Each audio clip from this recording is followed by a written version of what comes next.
Hi, my name is Glauco Silva. I'm professor at the 6th IPSA Summer School. I'm undergraduate in economics and I'm now professor at the political science department at USP. And I'm going to teach mathematics for social sciences. This course is targeted for those students who had never had a mathematical course before. And it aims to present the basic concepts of calculus and optimization.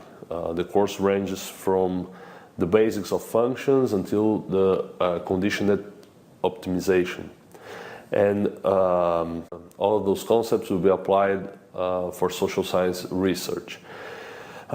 We expect that students learn not only the concepts themselves, but we want them to learn how to apply them to their research. So in order to do that, we're going to ask students to read papers and understand how the concepts are applied.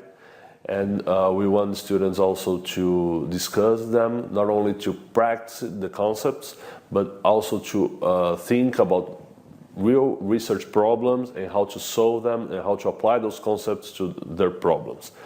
So we want students to be empowered with the mathematical tools that are regularly used in social science research.